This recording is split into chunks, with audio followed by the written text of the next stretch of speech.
नमस्कार मंडळी, कसे आहात सगळे? मस्त मजेत ना? आता जस्ट पावसाळ्याची सुरुवात झाली आहे, तर आज मी अशी एक रेसिपी घेऊन आली आहे की पावसाळ्यामध्ये आपल्याला जरा चटपटीत, खमंग, चमचमीत, गरम गरम असं काहीतरी खावंसं वाटतं आणि ते छान लागतं त्यावेळी. तर अशीच एक छान चमचमीत रेसिपी मी घेऊन आली आहे, कढी वडा. तर बघूया आपण त्याचं साहित्य बघूया. हे आहेत उकडलेले बटाटे. मी बटाटे उकडून घेतलेत.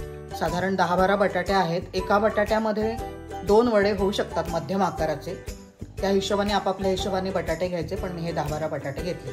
त्याच्यानंतर हे आहे बेसन, जे आपल्याला वड्याच्या पारीसाठी लागणार आहे.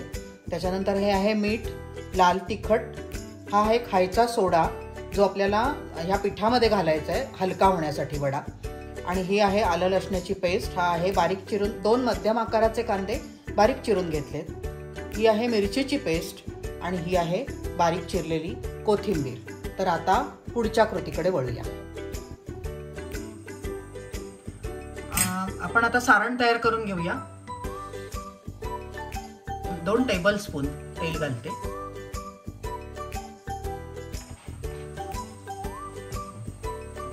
ते जरा गरम झालं की त्याच्यामध्ये आलं लसूण पेस्ट, ओली मिरची जरा परतवून घ्यायचं.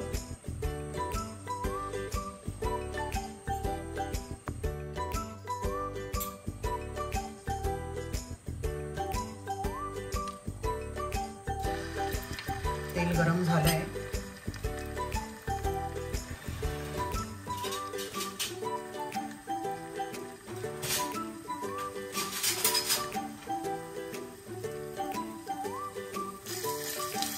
आलं लसूण पेस्ट,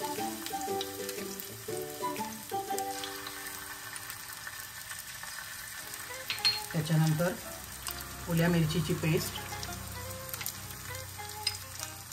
हे बेताचं परतून घ्यायचं आहे आपल्याला. त्याचा लसणीचा कच्चेपणा फक्त जायला पाहिजे.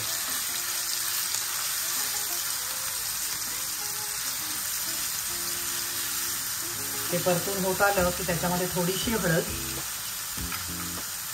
आणि मग हा जो कांदा आहे तो कांदा घालायचा.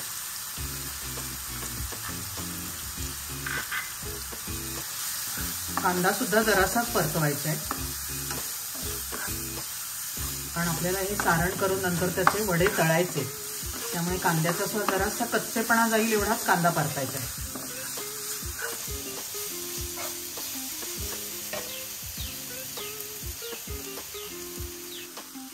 त्यानंतर ही बारीक चिरलेली कोथिंबीर घालूया आणि आता हे जे उकडलेले बटाटे आहेत ते याच्यात घालायचे आणि मॅश करायचे.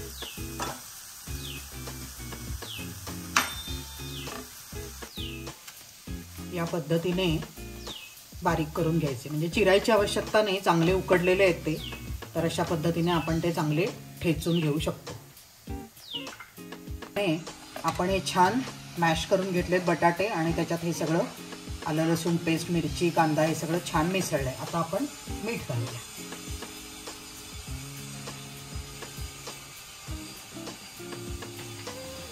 आणि अजून एक त्याला बारीक गॅसवरच जराशी वाफ काढायची, म्हणजे त्यातला बटाट्यातला जो ओलेपणा असतो ना तो जातो की वडा करणं एकदम सुटसुटीत होऊन जातं. म्हणून अशी करून घ्यायची. आता हे सगळं शिजलेलंच आहे. एक 5 मिनिटं आपण बारीक गॅसवर असंच ठेवूया त्याला आणि नंतर आपली ही भाजी वड्यांची तयार होईल बनवून. वड्याचं मिश्रण गार झालंय. आपण ते छान जरा त्याचे गोळे करून घेऊया, असे मध्यम आकाराचे. बटाटा कुठे मोडला गेला नसेल तर थोडासा आपण हाताने मोडून घेऊ शकतो, पण बऱ्यापैकी आपण मॅशरने तो मॅश करून घेतलाय.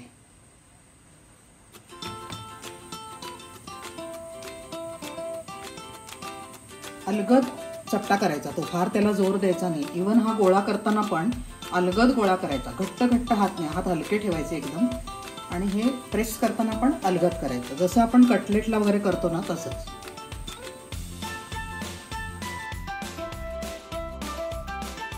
वड्याचं मिश्रण गार होतंय तोपर्यंत आपण कढीची तयारी करूया. हे मी पातळसर दही घेतलंय, एक 4 चमचे दही घेतलंय. आता त्याच्यामध्ये हे 1 चमचा बेसन, नंतर थोडीशी हळद,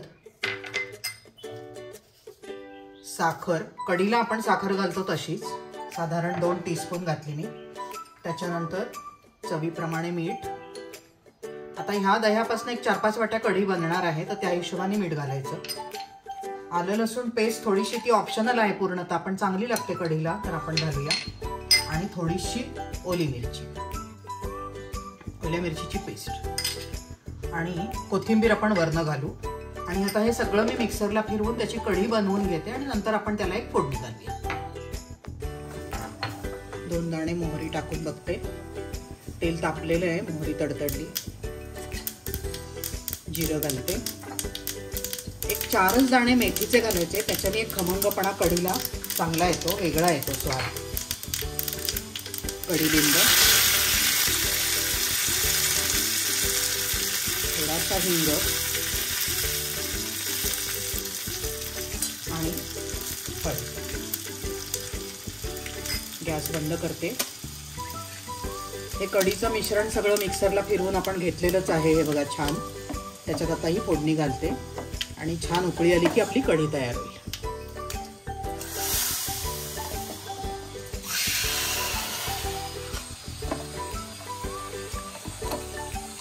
कढीला एक चांगली उकळी येऊ देऊया. कढी तयार होईल.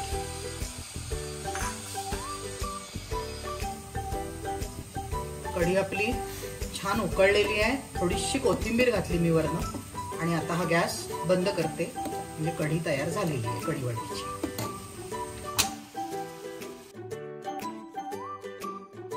आपण हे बेसन कालवून घेऊया. ते कालवण्यापूर्वी त्याच्यामध्ये चवीनुसार मीठ, थोडीशी हळद, पाव टीस्पून, त्याच्यानंतर थोडंसं लाल तिखट. आपण वड्याच्या सारणामध्ये ओली मिरची घालतोय, तर पिठामध्ये थोडंसं लाल तिखट घालायचं आहे. आणि हा खायचा सोडा आहे, पण तो आपण अगदी करायच्या वेळी घालणार आहोत, तो घालून ठेवायचा नाही. सोडा घातला की लगेच करायला सुरुवात करायची. आपण हे पीठ कालवून घेऊया. बघत बघत पाणी घालायचं, कारण हे पीठ आपल्याला घट्ट पाहिजे, म्हणजे दाटसर पाहिजे. खूप पातळ नाही करायचं, नाहीतर मग त्याच्या कळ्या फार पडतात. सुरुवातीला मी चमच्याने सारखं करून घेते, पण नंतर हातानेच ते कालवावं लागणार आहे, त्याशिवाय ते नीट कालवलं जात नाही.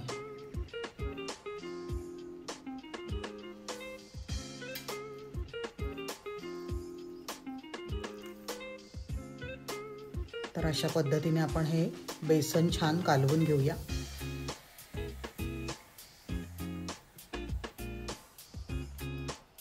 त्यातल्या लम्स ज्या काय असतील त्या सगळ्या मोडायच्या आणि तिखट मीठ सगळं लागलं पाहिजे. आणि आपण हा खायचा सोडा किती 1 पिंचच घालणार आहोत, पण तो तेलाचं काम करतो, म्हणजे पिठामध्ये तेल घालायची आवश्यकता राहत नाही. पीठ सगळीकडनं छान भिजवून घ्यायचं आणि कन्सिस्टन्सी अशी पाहिजे साधारण.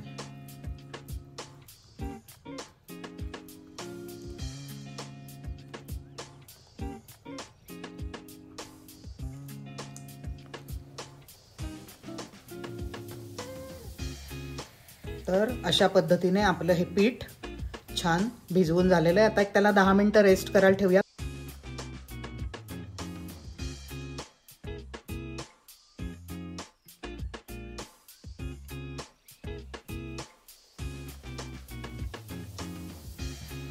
मी मगाशी म्हटलं होतं की आपण वडे करायच्या वेळेला त्याच्यामध्ये सोडा घालायचा आहे, तर आपण आता वडे तळणार आहोत. तेल गरम करायला ठेवलंय. तर हा अक्षरशः 1 पिंच सोडा आपण ह्याच्यामध्ये घालायचा आहे आणि कणभर वर. तेवढा सोडा बास होतो, नाहीतर मग तेल खाते पापडी खूप, आणि मग वडे तेल खातात, पूर्ण तेल पितात. म्हणून अगदी मोजून मापून 1 पिंच म्हणजे 1 पिंच तेवढाच सोडा आपल्याला घालायचा आहे. पीठही छान भिजलंय, तेलही गरम झालंय. आपण आता वडे सोडू त्याच्यात.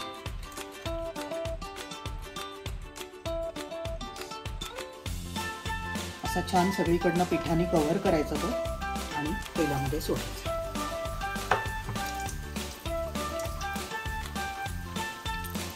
मध्यम आचेवर आपल्याला वडे तळायचे. खूप मोठा गॅस ठेवला तर वरनं फक्त जळतं आणि आत होत नाही, आणि खूप बारीक ठेवला तरी तेल पितात वडे. म्हणून गॅस मध्यम ठेवायचा. तेल चांगलं कडक तापलं पाहिजे की आपले वडे चांगले होतात.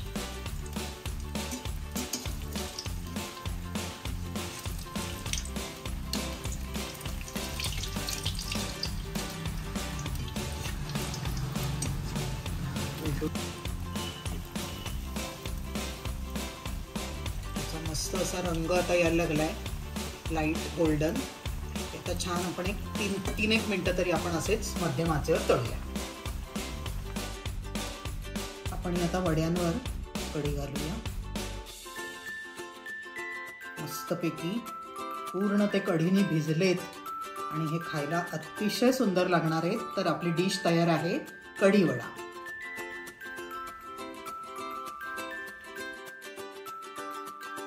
तर मंडळी, ही कढी वड्याची खमंग चमचमीत रेसिपी तुम्हाला आवडली का? नक्की करून बघा. आणि माझा हा व्हिडिओ तुम्हाला आवडला असेल तर तो लाईक करा, त्याला कमेंट करा आणि इतरांसोबत शेअर करा. आणि नीनाज कुकिंग कनेक्शन या माझ्या यूट्यूब चॅनलला जरूर सबस्क्राईब करा. अजूनही केलेलं नसेल तर नक्की आवर्जून करा. आणि आपण अशाच नवनवीन पदार्थांसह परत भेटत राहूया. धन्यवाद.